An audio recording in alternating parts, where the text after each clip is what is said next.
तर गायज आमची आजी बघा किती सुंदर दिसते. आशा मावशी बघा. तर गायज फायनली आलोय जिथे बर्थडे आहे.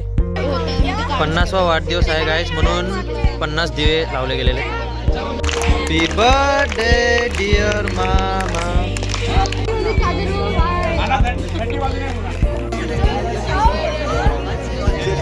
तिकीट एकदा नाही एकदाच तिकीट असतं.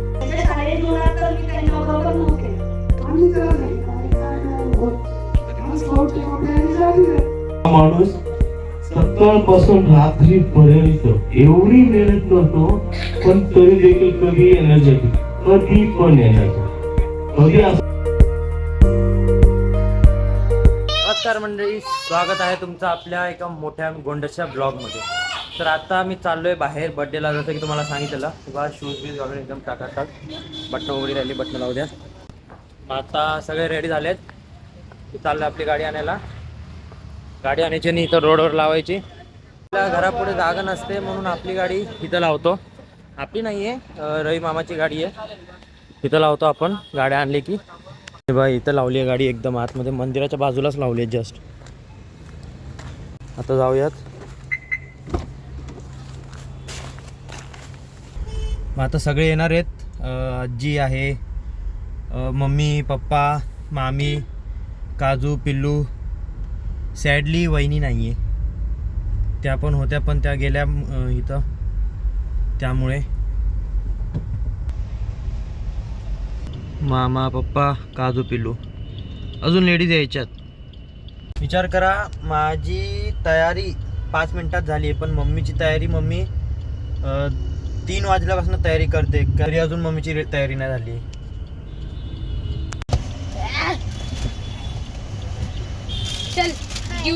ते बघा गाइस, फायनली एवढ्या वेळानंतर आलेले आहेत.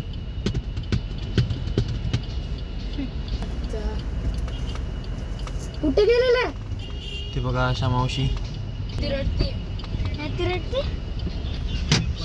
अगं आशा मावशीला सोडून आले तिकडेच तुम्ही, सरक. तर काय आमची आजी बघा किती सुंदर दिसते. आशा मावशी बघा, आशा मावशी हस की. कविता मावशी नाही, तर तिने पफ केलं असतं काय.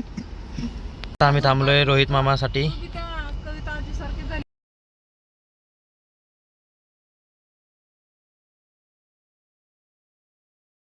तर गाईज फायनली आलोय जिथे बर्थडे आहे. आपण गाडी मागे लावली, तर जागा नव्हती. हे बघा रोहित मामामुळे उशीर झाला. गाईज ह्यांचा वाढदिवस आहे. हॅपी बर्थडे मामा. एक तर 7 वाजले सोडून वर गेली माहितीये का. लांब तर दिसत नाही रे वा. राहून दे काजू, ते ओपनच राहू दे. 2 मिनिटं. गाईज ह्या माणसामुळे आपल्याला उशीर झालाय. मेकअप करत बसला होता. हाय मामी. काकू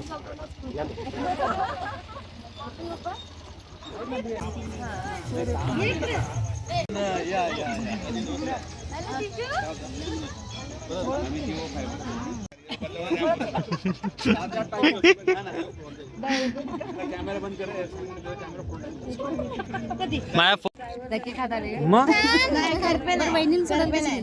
तिकीट होतं नाही, मम्मी पप्पा सगळं होते. तुम्ही काय विचार करत बसले मला तरी. ही बघ, ही किती शांत बसली आणि ती नुसती बड बड बड बड. ही कोण आहे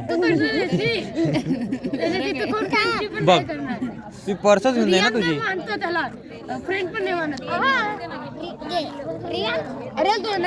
हे काय काय करायचं याच्याने. फोलायचं फुटतं का. कुठं फुटतं का. असे हा ठेवलेला मध्येच बुक कडे 50वा वाढदिवस आहे गाईस, म्हणून 50 दिवे लावले गेलेले.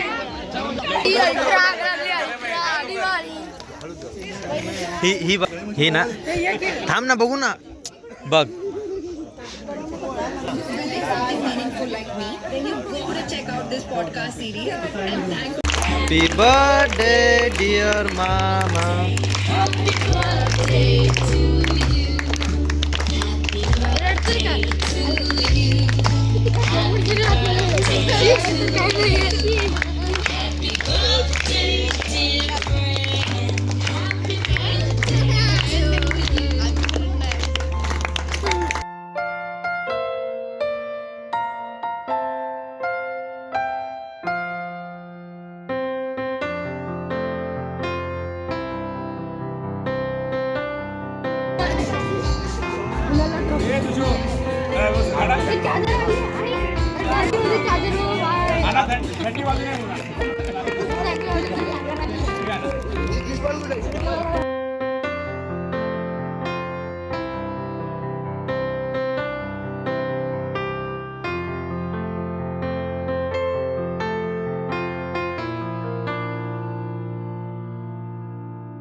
शरीताई दिसत नाही.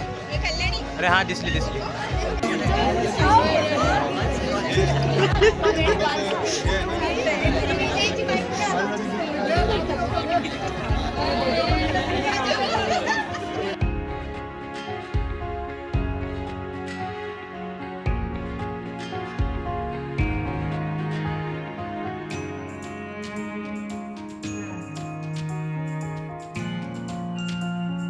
आवडलं?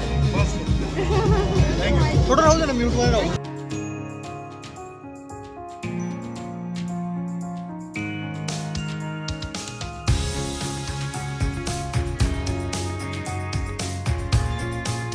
काय तुम्हाला ब्लॅकमेल करते ही मामी. विचार करा, गरीबाची मजबुरी घेते.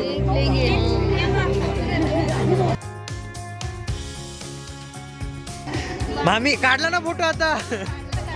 मग काढला हे बंद करावं लागेल.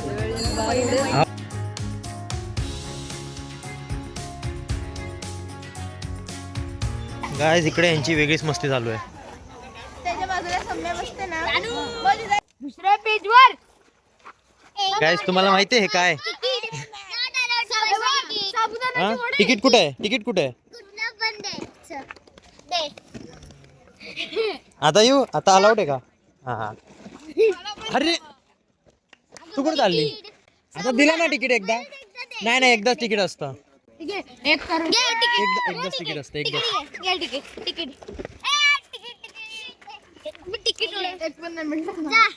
कुठे जा? कुठे पण जायचं तिकडे जा. पडलं तिकीट माझं.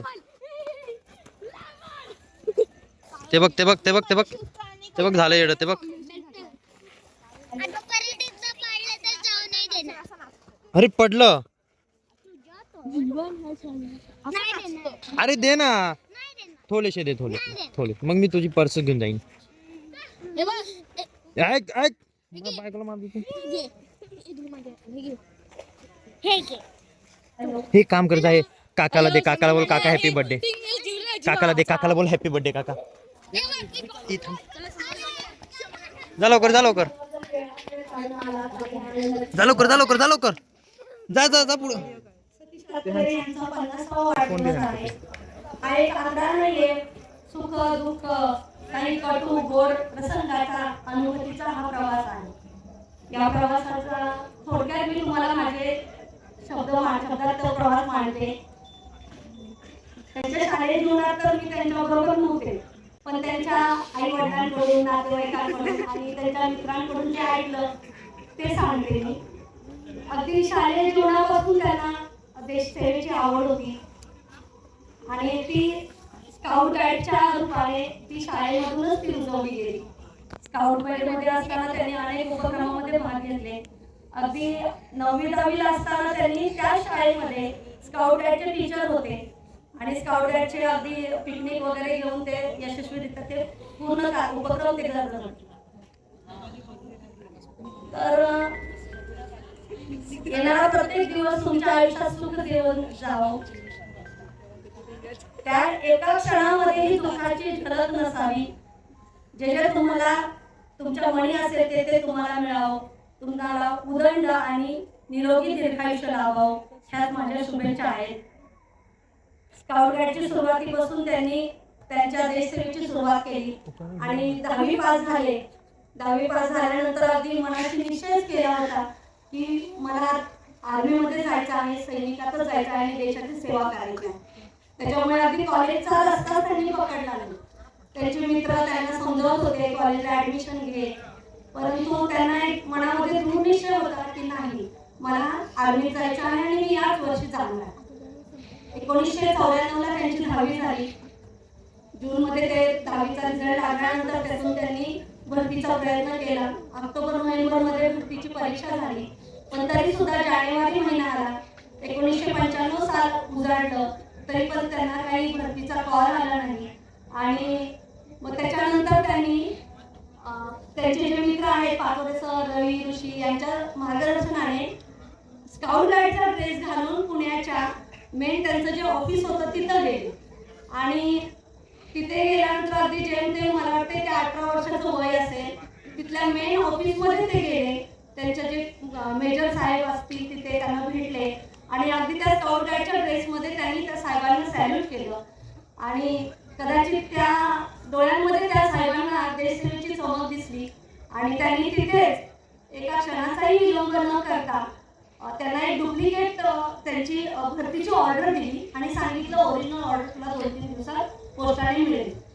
त्या दिवशी ते घरी आले. दुसऱ्या दिवशी ती ऑर्डर घेऊन त्यांना कुलाब्याला जायचं होतं जमा करण्यासाठी. कुलाब्याला ती ऑर्डर जमा केली आणि त्याच दिवशी दुपारी त्यांना समजलं की आजच्या रात्री त्यांना गोव्याला त्या ट्रेनिंगसाठी जायचं आहे. घरी आल्यानंतर आई वडिलांना सांगितलं. आई वडिलांना त्यांच्या भविष्याची नक्कीच काळजी असणार, मुलगा 10वी होऊन आता थांबतो की काय शिक्षण आणि असंच फिरत राहतो की काय, या भीतीने ते थोडेसे घाबरलेलेच असणार. पण ते जेव्हा त्यांना समजलं तेव्हा नक्कीच त्यांचे डोळे आनंदाने भरून गेले असते आणि त्यांच्या वडिलांनी एक प्रेमापोटी, पुत्र प्रेम असतं त्या पोटी 2-3 तासामध्ये त्यांना जे काही बेसिक गरजा होत्या, अगदी ती आर्मीची काही ट्रंक असते आणि त्याच्यामध्ये ज्या काही वस्तू त्यांना लागणार होत्या त्या 2-3 तासात जमा केल्या. आईने ज्या घरामध्ये उपलब्ध वस्तू असतील त्याची त्यांना खाऊ बनवून शिदोरी दिली आणि त्याच रात्री ते गोव्याला ट्रेनिंगसाठी रवाना झाले. गोव्याचं ट्रेनिंग 2-2.5 वर्षांचं झालं. त्याच्यानंतर त्यांचं पुढे पहिली पोस्टिंग अरुणाचल प्रदेशला आली. अरुणाचल प्रदेशला 3 वर्ष त्यांनी तिथे सेवा केली. अरुणाचल प्रदेशमध्ये असताना 27 डिसेंबर 1998 रोजी माझी जन्मगाठ त्यांच्याशी बांधली गेली आणि कदाचित माझ्या स्वप्नपूर्तीसाठीच ती गाठ त्यांच्याबरोबर बांधली गेली. परमेश्वरानेच ही गाठ बांधली, कारण होणं आणि शिक्षिका होणं हे माझं स्वप्न होतं. त्याच्यानंतर त्यांची बदली गुजरातमध्ये झाली. गुजरातमध्ये 3 वर्ष नोकरी केली. त्यानंतर जम्मूला, रजौरीला गेली. जम्मूला 3 महिने आणि गुजरातला 3 महिने, बस एवढंच मी त्यांच्याबरोबर राहिले. त्याच्यानंतर जम्मूनंतर त्यांची बदली धगनगरला झाली. त्यानंतर त्यांनी परत अमरनाथ यात्रेला काश्मीरमध्ये बदली झाली. अमरनाथ यात्रेमध्ये अगदी -डिग्री सेल्सिअसमध्ये त्यांनी बर्फामध्ये प्रवास करणाऱ्या प्रवाशांची सेवा केली आणि त्याच्यानंतर शेवटची त्यांची बदली पंजाबमध्ये झाली आणि पंजाबमधून 2013 साली जूनमध्ये ते कुटुंबामध्ये आले. जेव्हा हे सगळं हा 17-18 वर्षांचा प्रवास होत असताना मला शरयू ही 2001ला गोल्डची मुलगी झाली आम्हाला आणि 2006ला अथर्व असा छान असा मुलगा झाला. जेव्हा त्यांना ऍक्च्युली लहानपणी मुलांचं जास्त बालपण जगता आलं नाही आणि मुलांनाही वडिलांचं प्रेम थोडं त्या वयामध्ये कमी पडलं. पण जेव्हा जेव्हा ते येत होते सुट्टीला तेव्हा भरभरून आम्हाला वेळ देत होते, आमच्यासाठी ते वेळ घालवत होते. पण जेव्हा सुट्टी संपायची वेळ होती आणि बॅगा भरायची वेळ होती तो दिवसच खूप कठीण होता. परंतु एकीकडे कुटुंबाचं प्रेम ओढत होतं आणि एकीकडे देशाची सेवा ओढत होती. नक्कीच देशाची सेवा जिंकली, कुटुंबाचं प्रेम दुय्यमच राहिलं आणि अशा प्रकारे त्यांनी 19 वर्ष सेवा करून 2013 मध्ये आमच्या बरोबर राहायला आले आणि तिथून खरी माझ्या संसाराची सुरुवात झाली. मुलांच्या चौपट असं कुटुंब आमचं तयार झालं. 2013 नंतर त्यांनी टोरंट कंपनी, रिलायन्स कंपनीमध्ये 3 वर्ष सेवा केली. त्यानंतर टोरंट कंपनीमध्ये 3-4 वर्ष सेवा केली आणि आता ते लोणामध्ये डेप्युटी मॅनेजर म्हणून अगदी चांगल्या पदावर काम करतायत आणि त्यांची जबाबदारी अगदी कर्तव्याने पार पाडतायत.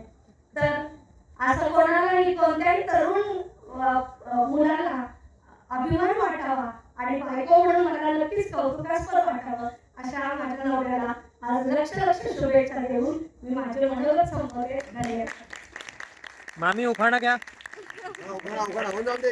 उखाणा होऊन जाऊ द्या. एक उखाणा नंतर अन्नाचा नंबर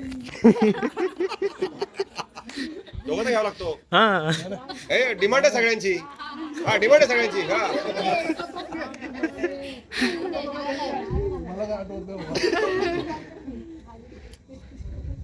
शरीर लवकर सांग. पक्षी घरट्यात परतात सायंकाळच्या वेळी, पक्षी घरट्यात परतात सायंकाळच्या वेळी सतीश रावांचे नाव घेते त्यांच्या 50व्या वाढदिवसाच्या वेळी. वा. पाण्याची पाळी नाही. आता ती पाळी का नाही करणार तर त्याला जबाबदार आमच्यासारखी घेतो.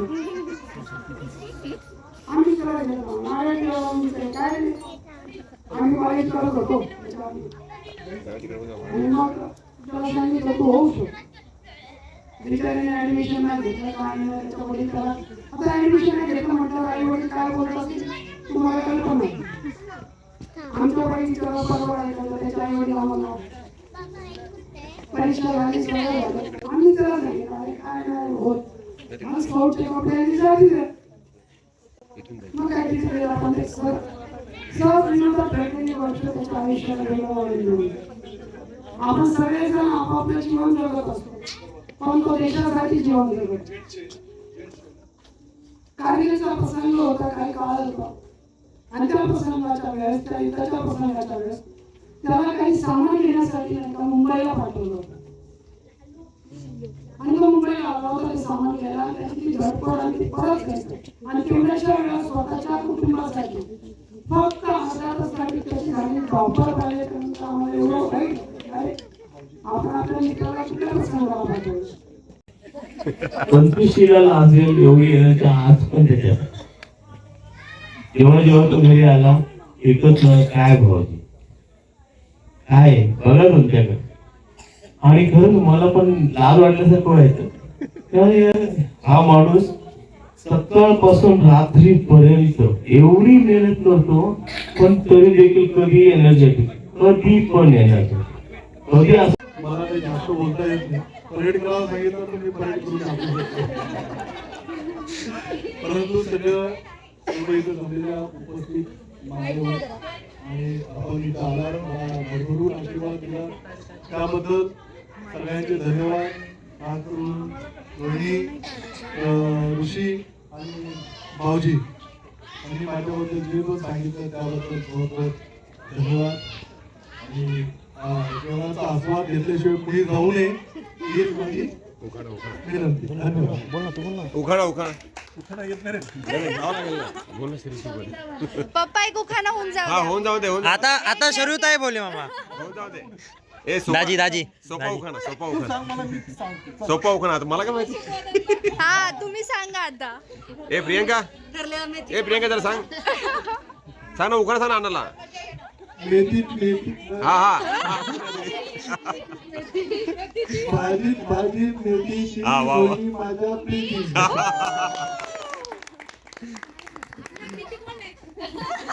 ती शाळेमध्ये होती म्हणे शाळेत होती ना. मम्मी आम्ही जेवण घेऊ.